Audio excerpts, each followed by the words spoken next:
에스겔 36장 34절로 38절까지의 말씀, 우리 다 같이 한 목소리로 합독하겠습니다. 전에는 지나가는 자의 눈에 황폐하게 보이던 그 황폐한 땅이 장차 경작이 될지라. 사람이 이르기를 이 땅이 황폐하더니 이제는 에덴 동산 같이 되었고, 황량하고 적막하고 무너진 성읍들의 성벽과 주민이 있다 하리니, 너희 사방에 남은 이방 사람이나 나 여호와가 무너진 곳을 건축하며 황폐한 자리에 심은 줄을 알리라. 나 여호와가 말하였으니 이루리라. 주 여호와께서 이같이 말씀하셨느니라. 그래도 이스라엘 족속이 이같이 자기들에게 이루어 주기를 내게 구하여야 할지라. 내가 그들의 수요를 양떼같이 많아지게 하되 제사 드릴 양떼 곧 예루살렘이 정한 절기의 양무리 같이 황폐한 성읍을 사람의 떼로 채우리라. 그러한즉 그들이 나를 여호와인 줄을 알리라 하셨느니라. 아멘. 근 3주 만에 여러분을 뵙게 되어서 더 반갑고 감사한 마음이 있습니다. 지난 20일 동안 그 생명의 샘가 집필자 목사님들과 또 지원하신 우리 성도들 총 25명이 신약 성성의 무대가 되었던 땅을 답사하고 돌아왔습니다. 여러 가지로 배려해 주신 교회에 진심으로 감사드리고, 또 기도로 또한 여러 물심양면으로 도와주신 모든 분들께 감사드립니다. 가서 땅만 보고 경치만 보고 온 것은 아닙니다. 그 안에서 복음의 진수를 맛보고 복음 안에서 살았던 그 많은 분들의 깊은 믿음의 삶을 엿보고 따라 걷는 유익한 시간이 되었습니다. 저 개인적으로는 지난 20일의 시간이 제가 성경을 연구하고 여러분들 앞에서 그 성경을 전하고 설교하고 가르칠 때에 더 좋은 자양분이 될 것 같습니다. 이 모든 것이 하나님께서 저에게, 우리 교회에게 주시는 또 다른 은혜가 아닌가 생각을 해봅니다. 저는 목사로 이 자리에 또 설교자로 여러분 앞에 지금 서 있습니다.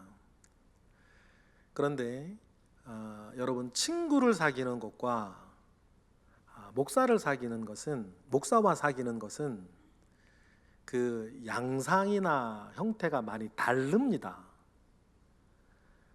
친구를 여러분들이 사귀고 친해지려면 많이 만나고 여러 가지 이야기를 많이 하고 여러 시간을 함께 가지고 그러면서 우정을 쌓아가는 거죠. 그런데 목사하고의 사귐은 그렇게 이루어지는 것이 아닙니다. 단적인 예로 제가 하루에 한 명씩을 만나도 우리 교회 성도 전부를 한 1년이 지나도록 만날 수가 없습니다. 그러니 친구를 사귀는 방법과 목사를 사귀는 방법은 약간 양상이 달라질 수밖에 없는 거죠. 그러면 목사인 제가 여러분을 사랑하고 여러분을 섬기는 여러 모양들이 있는데, 그 중에서 가장 중요하고 가장 큰 모양은 바로 이 자리입니다. 하나님의 말씀을 들고 여러분 앞에서 전하고 또 가르치고 설교하는 이 자리는 제가 여러분을 사랑하고 여러분을 섬기는 가장 중요한 모양이에요. 그러니 하나님의 말씀이 전해지는 이 자리에서 어떤 면에서 저와 여러분에게 여러분과 소통이 없으면 저와 여러분 사이에는 가장 중요하고 가장 큰 친교의 시간, 사랑을 키워나가는 시간이 무색해지는 것과 같은 것입니다.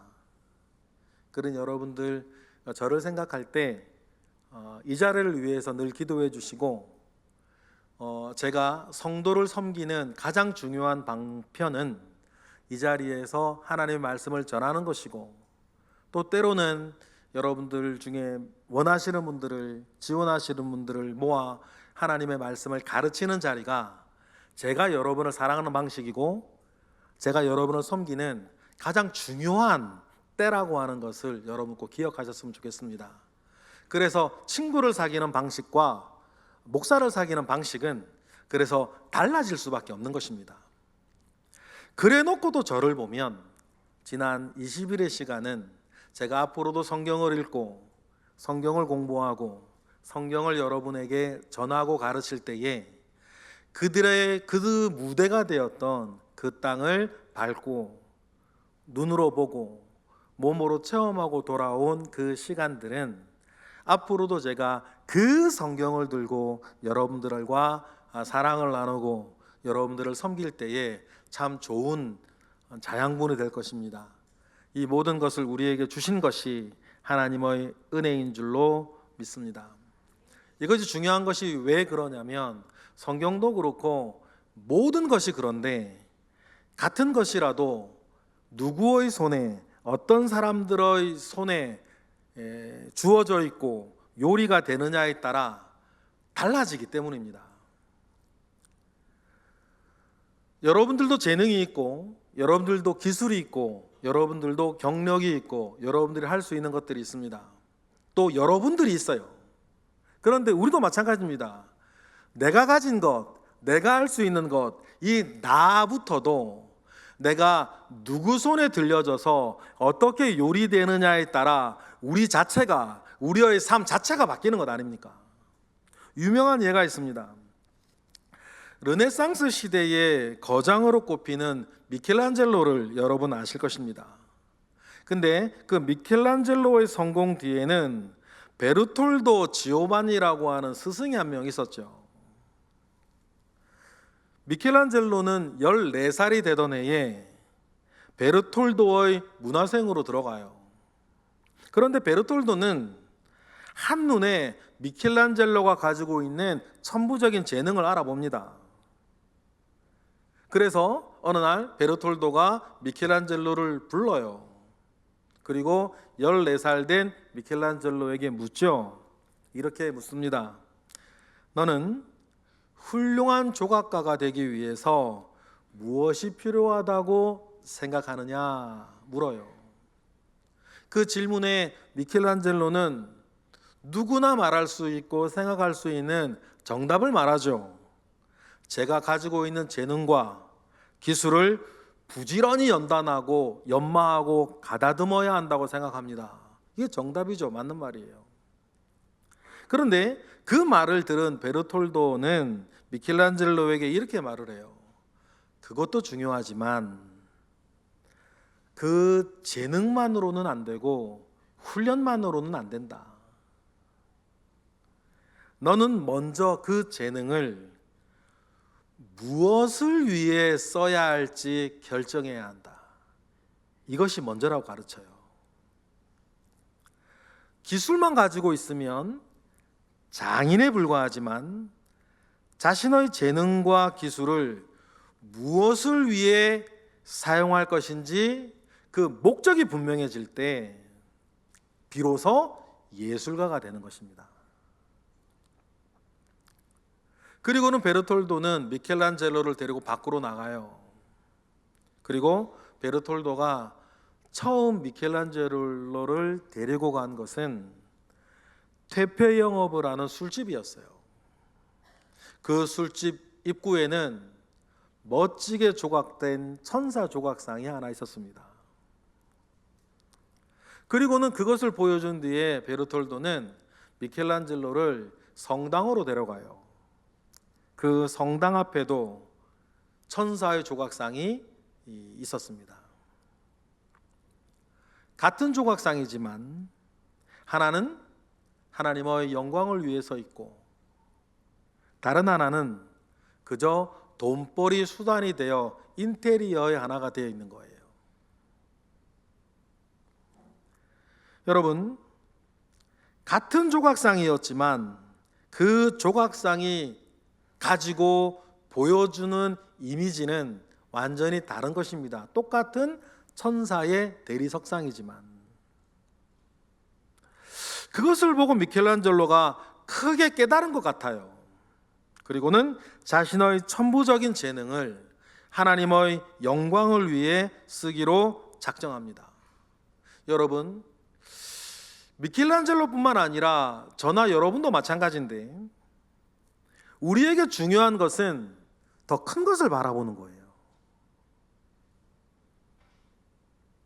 우리의 실제적으로 살아가는 삶의 모양새는 감남을려의 한 모양이라 하더라도 감남을려의 삶의 모양 가운데에서 더 큰 것을 바라볼 줄 아는 것, 하나님을 바라보며 살 줄 아는 것, 여러분, 이것이 여러분의 삶의 질을 결정할 것입니다.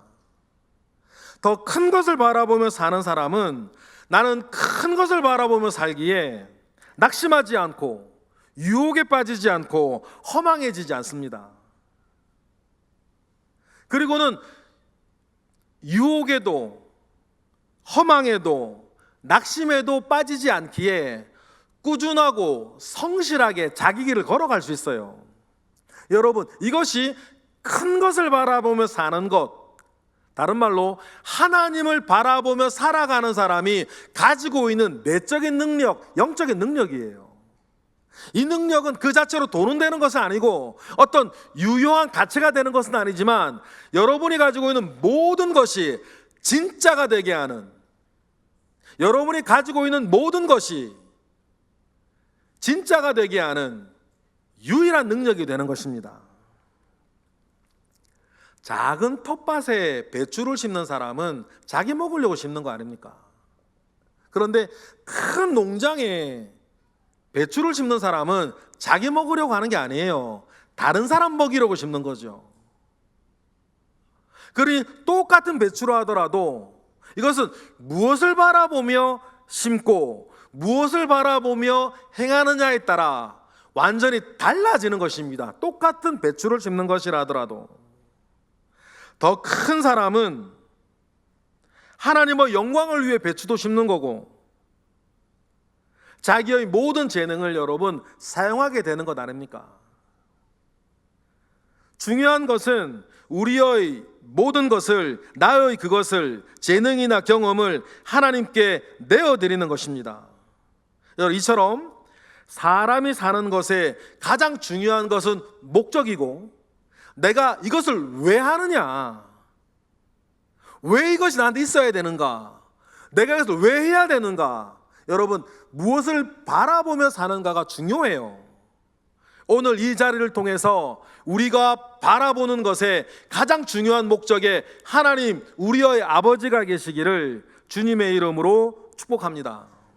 나는 무엇을 위해 살고 무엇을 위해 손에 있는 것을 사용할 것인지를 알고 바라볼 줄 아는 것, 여러분 이것이 모든 것을 변하게 하는 것입니다. 그러니 더 이상 작은 것을 바라보지 않고 큰 것을 바라보며 사는 저와 여러분 되시기를 바라요. 이것이 우리의 목적이 하나님 그분, 우리의 목적이 하나님이 되게 하시기를 바랍니다. 내가 바라보며 사는 것이 오직 주님 한 분이 되기를 주님의 이름으로 축복합니다. 이를 위해 부족하더라도 나 자신을 하나님께 내어드리는 은혜, 사랑이 있기를 바라요. 그러면 하나님께 내어드려진 것은 하나님께서 만들어 가실 것입니다. 보잘것없는 것이라 할지라도. 미켈란젤로 얘기를 했으니까 피렌체 대성당의 작업장에 또 다른 유명한 조각가 도나텔로가 예언자상을 조각하려고 돌덩이 하나를, 대리석 큰 거 하나를 구입해서 갖다 놨는데 도착한 5m가 넘는 대리석상을 보니까 결도 별로 좋지 않고 틈도 갈라져 있어서 조각용으로는 부적합하다고 판단을 한 거예요. 그런데 이 큰 걸 갖다 놨는데 이 5m가 넘는 이 대리석 돌덩어리를 치우기도 그렇고 또 세기잔이 이 질이 안 좋아서 자기 명성에 흠집이 날 것 같고 이러지도 못하고 저러지도 못하고 있을 때 이 도나톨도가 꾀를 하나 부리는데 이 조각을 미켈란젤로에게 맡겨야겠다. 그러면 볼품없는 조각상이 나오더라도 욕은 미켈란젤로가 먹겠지 라고 하고 그 조각상을 미켈란젤로에게 맡기는 거예요. 그때는 덜 유명하지 않았던 미켈란젤로는 자기에게 주어진 기회를 딱 잡고 이 별 유용하지 않은 이 돌덩어리를 가지고 3년 동안 정성어리게 노력을 기울여 조각을 합니다. 그래서 탄생한 것이 여러분들이 사진으로 한번 보았을 유명한 다윗상이에요. 다윗상은 소년 다윗이 골리앗을 향해 돌팔매를 던지기 직전의 모습을 그려놓은 청년상인데 지금도 높이가 5m 49m, 5.49m, 6m가 안 되는 큰 석상입니다. 여러분 보세요.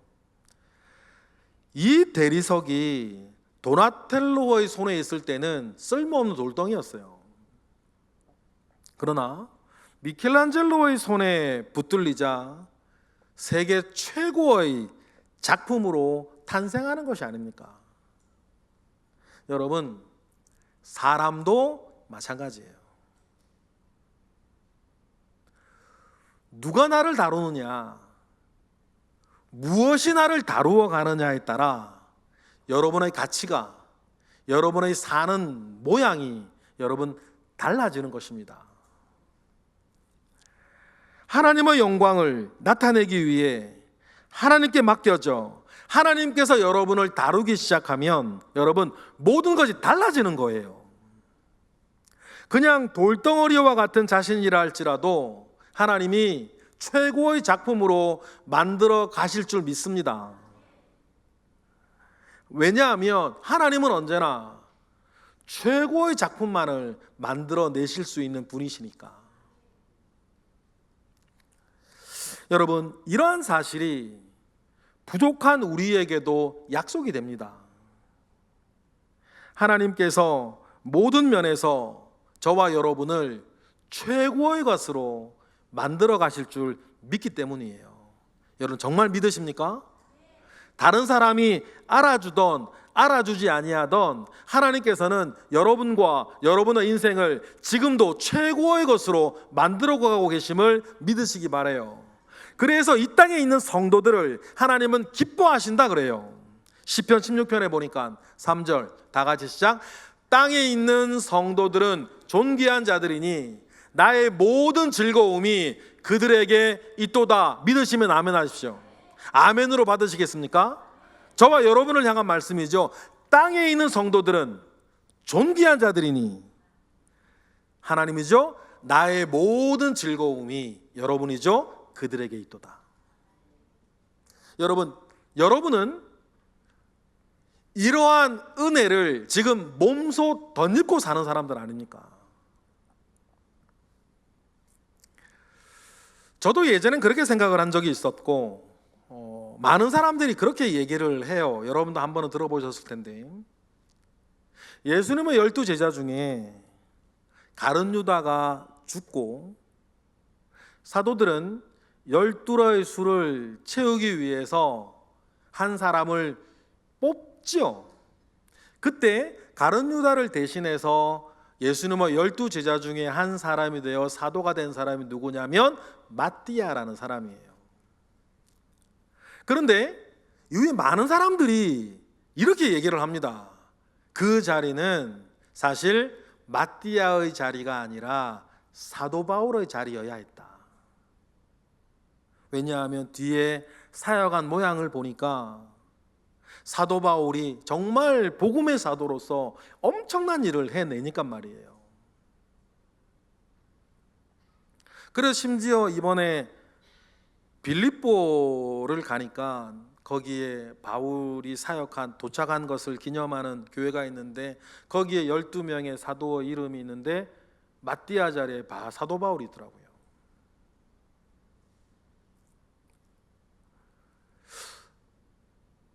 그렇구나 생각할 수 있는데, 제가 그럼 마띠아는 어떻게 됐을까? 성경에 마띠아 얘기가 그때 외에는 단 한 줄도 나오지 않으니까. 그런데 이번에 조지아를 들어가서 처음으로 갔던 장소가 있어요. 그곳이 어디였냐면 마띠아가 순교한 자리였습니다. 어차피 우리가 초대교회가 어떤 모양으로 사역하고 있었는가를 우리가 생각할 때에는 누가가 기록한 사도행전을 기초로 해서 초대교회를 생각해요. 그런데 누가는 사도 바울의 제자였단 말이에요.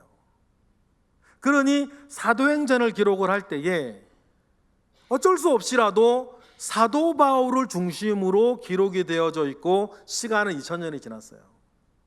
그러니까 사람들이 흔히 생각하죠. 그 자리는, 가룟 유다의 자리는 마띠아의 자리가 아니라 사도 바울의 자리여야 했다. 그런데 여러분, 우리가 알지 못한다고 마띠아가 놀고 먹었나?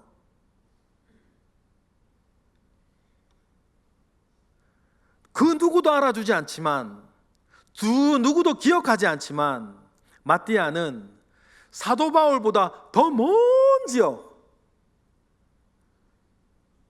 그 조지아에서 복음을 전하다가 자기의 목숨을 순교자로 내어놓게 되어졌던. 그러면 여러분, 사도 바울은 사도 바울대로 멋진 삶을 살았지만 그 누구도 기억하지 않고 그 누구도 알아주지 않는다고 하여도 마띠아 역시 하나님 아버지 앞에서 기쁨이 되어진 삶을 살았다는 것을, 그가 어떻게 살았는지 기록이 되어지지 않아 이 세상에 아무도 알지 못하지만 하나님께서는 그가 어떤 마음으로 어떤 삶을 살다가 조지아, 지금의 조지아 한 반석 위에 그렇게 죽었었는지 하나님은 기억하시고 그의 삶을 작은 나라 조지아 사람들이 기념하게 하시고 거기에 작은 기념탑을 하고 기리게 하셨던 거죠. 그런 삶을 보면서 여러분, 우리가 알지 못하고 우리가 기억하지 못하고 그래서 우리가 인정하지 못한다 하더라도 이 땅에는 하나님께서 존귀히 여기시고 하나님의 기쁨이 되어져서 자기의 삶을 살아가는 사람들이 있었고 그 유산 위에 우리는 서 있다. 그리고 지금도 다른 사람들은 어떻게 기억하고 어떻게 생각할지 몰라도 하나님의 기쁨이 되어서 하나님께 다루어지며 자신의 삶을 살아가고 있는 사람들이 지금도 있다는 사실, 그리고 내가 그러한 삶을 살겠노라 다짐하는 이 시간 되기를 주님의 이름으로 축원합니다. 조지아 옆에 아르메니아라는 나라가 있던데 그 나라에 가니까 놀라운 일들이 참 많이 있었어요. 인구 300만 밖에 안 되는 작은 나라였는데도 제가 참 인상 깊었던 장면이 하나 있었는데, 아라랏산이 잘 보이는, 그게 진짜 아라랏산이 아닌지는 몰라요. 그건 알 수 없는 거고, 어쨌든 전해 내려오는 전설로 노아의 방주가 머물렀다라고 하는 아라랏산이 제일 잘 보이는, 아르메니아 사람들은 지금까지도 사람의 죽어 무덤을 만들고 묘비를 세우면 그 묘비를 어디에서나 아라랏산을 향해서 세우더라고요. 그 아라랏산이 잘 보이는 그곳에, 아라랏산이라고 하니까 사진도 찍고 싶고 이렇저렇게 해서 하고 있는데, 그곳에서 제가 인상 깊었던 곳이 하나 있었어요. 그게 뭐냐면, 역시 어떻게 사역하고 했었는지 우리가 잘 알지 못하는 사도 다데오하고 사도 바돌로메가 아라랏산이 보이는 언덕에서 두 분이 만났었다는 거예요. 물론 사도행전은 없어요. 그리고 아르메니아 사람들이 마띠아와 바돌로메가 만났다라고 하는 그 장소에 높다란 십자가 탑을 하나 세워놓고 그것을 기리고 있더라고요. 지금처럼 핸드폰이 있어 거기서 만나자, 지금처럼 카카오톡이 있어서 톡으로 거기서 만날래? 이렇게 할 수도 없는 시대에 저마다 복음의 길을 걷다가 상상을 해봤어요. 다데오와 이 바돌로메가 그 정상에서 만났을 때에 복음을 위해 죽음도 불사하는 걸음을 걸어가던 그 두 사도의 만남을 하나님 얼마나 기뻐하셨을까.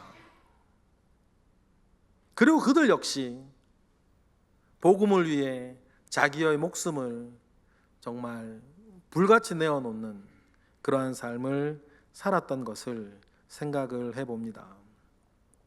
여러분, 이러한 것들을 우리가 보면서 그들의 그 유산 위에 우리의 믿음이 서 있으니 오늘 우리가 하나님을 알고 하나님의 이름을 부를 수 있다는 것이 얼마나 기쁜 일인가. 그러니 여러분,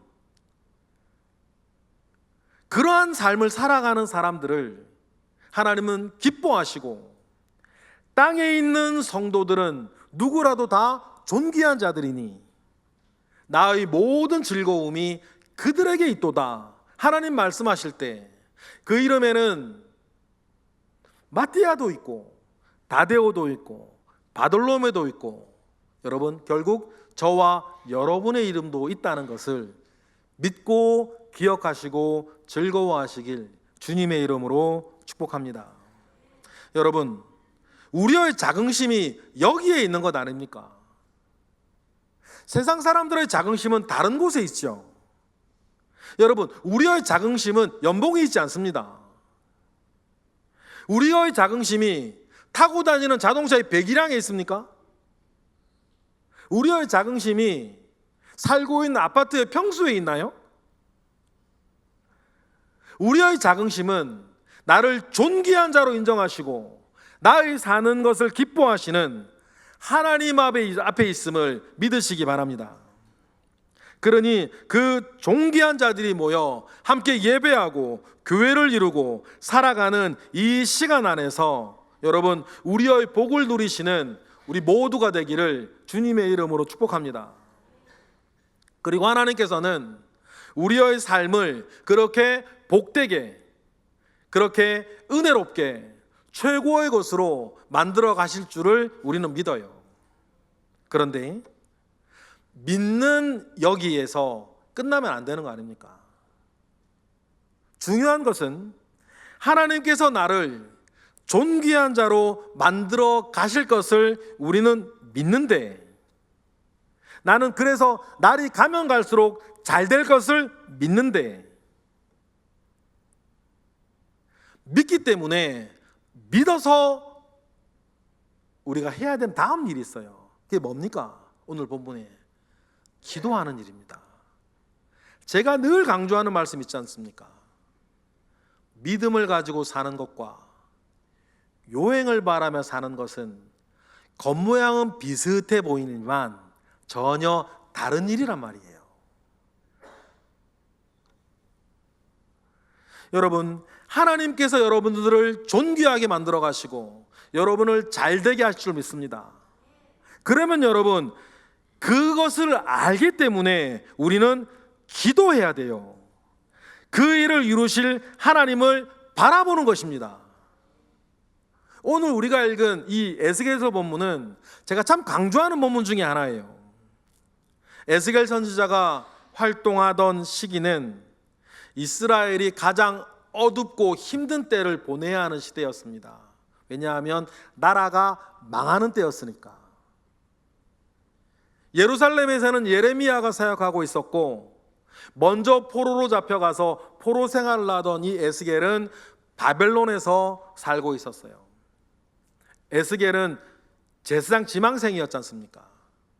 30살부터 제사장이 될 수 있는데 제사장이 되기 직전 그냥 학생으로 있을 때, 제사장 지망생으로 훈련받고 있을 때 자기의 꿈과는 아무런 상관없이 바벨론으로 포로로 잡혀가요. 자기 인생은 끝난 거죠. 그리고는 나라가 회복되어지면 내가 다시 예루살렘으로 돌아가 제사장이 될 거다, 그런 마음만 가지고 포로 생활을 겨우겨우 버티고 있는데 어느 날 소식이 들려오지 않습니까? 나라가 망해버린 거예요. 에스겔 개인적으로는 돌아갈 곳이 없어져 버렸어요. 자기가 이룰 꿈이 없어져 버렸어요. 제사장이 되고 싶은데 성전이 없어졌는 걸.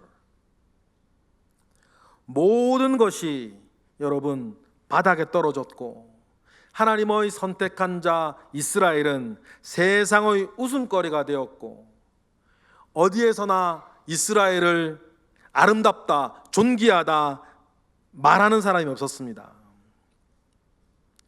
그러한 때에 에스겔에게 하나님의 말씀이 임해요. 오늘 보면 34절 읽어보겠습니다. 시작. 전에는 지나가는 자의 눈에 황폐하게 보이던 그 황폐한 땅이 장차 좋은 땅, 경작이 될 것이다. 이스라엘이 가장 처참한 모양으로 망해버렸을 때에 하나님께서 주신 예언은 역전의 희망이었어요. 거룩한 성 예루살렘이 완전히 황폐해졌습니다. 그런데 황폐해진 지 오래된 것도 아니고 황폐해진 직후 하나님께서 에스겔에게 그 땅이 아주 좋은 경작이 될 것이다 말씀하세요. 그 경작이 어떤 경작이 될 것인지 구체적인 은혜가 35절부터 묘사되어 있죠. 35절 읽어보겠습니다. 시작. 사람이 이르기를 이 땅이 황폐하더니 이제는 에덴 동산같이 되었고, 황량하고 적막하고 무너진 성읍들의 성벽과 주민이 있다 하리니, 너희 사방에 남은 이방 사람이 나 여호와가 무너진 곳을 건축하며 황폐한 자리에 심은 줄 알리라. 나 여호와가 말하였으니 이루리라. 하나님께서 지금 이루어 주겠다라고 말씀하시는 이것은 에스겔의 꿈이기도 하고 이스라엘의 꿈이기도 했습니다.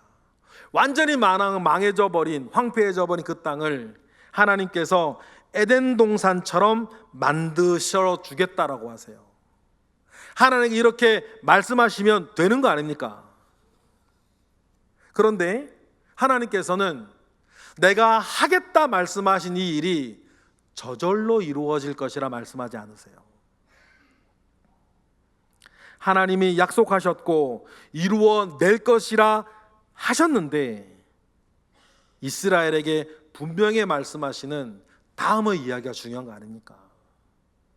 뭐 하라는 거예요? 그 일이 이루어지도록 이스라엘이 뭐 하라? 기도하라는 것이에요. 이어지는 37절 다 같이 시작.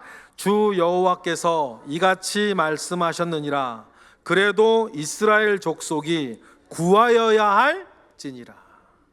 뭐라고요? 하나님이 이미 말씀하신 것이지만 그래도 이스라엘이 그렇게 되어지도록 구하여야 이루어질 것이다. 주님 말씀하시는 거예요. 그리고 여러분, 저와 여러분을 생각해 봅니다. 하나님께서 여러분에게 하실 일이 있습니다. 하나님께서 여러분에게 해 주실 일이 있습니다. 하나님께서 여러분을 통해서 하실 아름다운 일들이 있어요.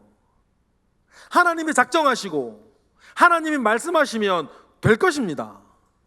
그런데요, 하나님께서 오늘 우리에게 말씀하세요. 내가 너희들에게 해줄 것이 많고 내가 너희들을 위해 이루어줄 것이 많은데 그래도 이스라엘 백성이 그래도 뭐 해야 되느니라? 구해야 될 것이니라. 그러면 여러분, 어쩌면 하나님께서 여러분을 위해 하실 일이 많고 하나님께서 여러분을 위해 이미 준비해 놓은 것이 많은데 내가 그것을 구하지 아니하여서 마치 부도난 어음처럼 하늘에 쌓여 있는 것이 얼마나 많을지 모르겠다. 그러니 여러분, 오늘과 같은 말씀을 통하여서 하나님께서 이루실 일들을 바라보며 기도하시는 저와 여러분 되시기를 바랍니다. 그리고 오늘 우리의 이 말씀을 지금 생각해 봅시다. 이스라엘의 회복이 되었습니까? 정말 중요한, 가장 중요한 영적으로는 지구촌 곳곳 그 작은 나라 산골에도 주님을 바라보며 살아가는 영적 이스라엘이 얼마나 많이 사는지 하나님은 이스라엘을 회복시켜 주신 것 아닙니까? 그리고 여러분, 그것을 우리가 못 믿을까 봐 하나님께서는 육적 이스라엘도 샘플로 회복해 주셨는데, 이스라엘을 지금 망하게 하였던 바벨론은 지금 어디가 있습니까? 바벨론의 후손인 이라크는 지금 어떻게 돼 있죠? 그러면 바벨론을 무너뜨린 페르시아는 지금 어디에 있습니까? 그들의 후손인 이란은 지금 뭐 하고 있죠? 페르시아를 무너뜨린 헬라 제국은 지금 어디에 있습니까? 헬라 제국을 무너뜨린 로마 제국은 지금 어디에 있죠? 다 지금 황폐한 유적지 되어 있는 거 아닙니까? 그런 하나님의 말씀대로 이스라엘은 다시 태어난 것이에요.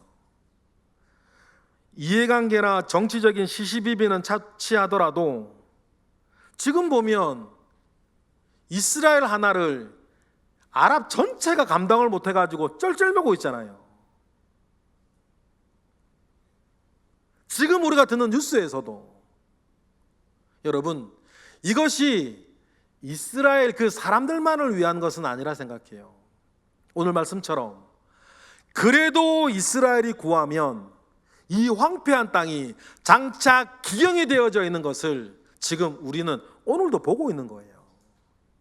이스라엘을 무너뜨렸던 그 위대하고 큰 제국들은 다 관광지 되어 있는데 이스라엘은 지금도 뻣뻣이 국가를 이루고 강성한 나라를 지금 이루고 있는 것을 기억하십시오. 여러분, 이 사실을 통해서 그것이 되었다 안 됐다, 이루어졌다 안 이루어졌다, 지나가는 그 일이 중요한 게 아니고 그 일을 이루시는 하나님을 우리에게 보라는 것 아니겠어요? 그래서 이 모든 일들을 통해서 이어지는 38절, 무엇을 알아라? 다 같이 시작. 그런즉 그들이 나를 여호와인 줄 알리라 하셨느니라. 할렐루야. 그 모든 일들을 통해서 우리 모두에게 하나님이 하나님 되시기를 바랍니다. 하나님이 하나님이신 줄을 여러분 아는 우리 모두가 되기를 바랍니다. 중요한 건 그거예요. 사실 시간 지나고 나면 그 일이 되든 안 되든, 시간 지나고 나면 여러분 인생이 그랬어요, 그죠? 시간이 좀 더 지나고 나면 그 일이 됐든 안 됐든 그게 중요하진 않아요. 그래도 우리는 살고 있으니까. 그런데 정말 중요한 건 그 모든 일들을 통해서 하나님이 하나님이신 줄 아는 것, 하나님께서 여호와이신 줄을 알고 믿게 되는 것, 그 믿음이 우리 가운데 쌓여가는 게 진짜 중요하다. 그 사실을 꼭 기억하시기를 바랍니다. 그러니 여러분, 우리의 기도를 들으시고 그러니 우리에게 구하라고 하신, 좋은 일을 위해 구하라고 하신 그 주님의 말씀을 우리 붙잡고 다음 말씀도 읽어보겠습니다. 믿음으로 받으시기 바랍니다. 요한복음 15장 다 같이 시작. 너희가 내 안에 거하고 내 말이 너희 안에 거하면 무엇이든지 원하는 대로 구하라. 그리하면 이루리라. 할렐루야. 내 말이 너희 안에 거하고 너희가 내 안에 거하면 무엇이든지 구하고 기도하라 하세요. 여러분, 그렇습니다. 하나님의 생각이 내 생각이 되고 내 마음이 하나님의 마음이 되어지면 내가 구하는 그 모든 것 족족마다 하나님의 뜻과 같이 되어지고, 하나님의 뜻과 같은 것을 구하기 시작했을 때에 하나님께서는 무엇이든지 이루어 주시고 무엇이든지 되게 하심을 믿습니다. 그러니 여러분, 응답보다 중요한 건 뭐예요? 내가 하나님을 닮는 거 아닙니까? 하나님을 알고 하나님을 닮아 내 생각이 하나님의 생각이 되고 하나님의 마음이 내 마음이 되어 사는 것, 여러분 그 은혜 가운데 거하시는 우리 모두가 되기를 바라요. 끝으로 기도 얘기를 하다 보면 우리가 그런 생각할 때가 많아요. 기도한 대로 잘 안 되더라. 아니면 기도를 하나하나 될 일은 되고 안 될 일은 안 되더라. 그런 생각을 가지고 살아가는 분들도 참 많아요. 그러면서 기도를 안 하게 되는 경우도 많습니다. 여기에서 왜 우리가 기도했는데도 기도한 대로 되지 아니하였을까? 성경에 우리 하나의 말씀만 찾아보겠습니다. 야고보서 4장, 다 같이 시작. 너희는 욕심을 내어도 얻지 못하여 살인하며 시기하여도 능히 취하지 못함으로 다투고 싸우는도다. 너희가 얻지 못함은 구하지 아니하기 때문이요 구하여도 받지 못함은 정욕에 쓰려고 잘못 구하기 때문이다. 그래서 여러분, 기도에서 가장 중요한 것은 하나님의 생각이 내 생각이 되고 내 마음이 하나님의 마음이 되는 것. 그래서 하나님의 마음과 하나님의 뜻 안에서 구하고 사는 것이 우리에게 너무나 중요하다는 사실들을 꼭 기억하시기를 바랍니다. 여러분, 오늘 말씀을 우리가 마무리하면서 여러분 절대 그렇게 생각하지 마세요. 일이 될 대로 되어질 거다. 될 일은 되고 안 된 일은 안 될 거다. 그래 생각하지 마세요. 모든 사람들이 그런 운명론과 숙명론을 싫어하지만 실제적으로는 그런 운명론 가운데 빠져 사는 사람들이 얼마나 많은지 몰라요. 여러분, 될 일은 되고 안 될 일은 안 되는 것입니까? 그러면 왜 열심히 하십니까? 될 일은 되고 안 될 일은 안 될 텐데 그럼 왜 열심히 하세요? 그리고 왜 그럼 기도합니까? 안 될 일도 되게 하시는 능력, 되어지면 안 되는 일을 안 되게 하는 능력을 하나님께 우리에게 부어주실 줄 믿어요. 그리고 내가 그렇게 해주겠다 했을 때 하나님 우리에게 말씀하시는 거 아닙니까? 그래도 이스라엘 족속이 구하여야 할지니라. 하나님을 알기에 하나님께 기도하고 하나님 주시는 기도의 응답으로 살아가는 저와 여러분 되시기를 주님의 이름으로 축복합니다. 기도하겠습니다. 할렐루야. 하나님 감사와 영광 올려드립니다. 크신 은혜 가운데에 우리와 함께하옵소서.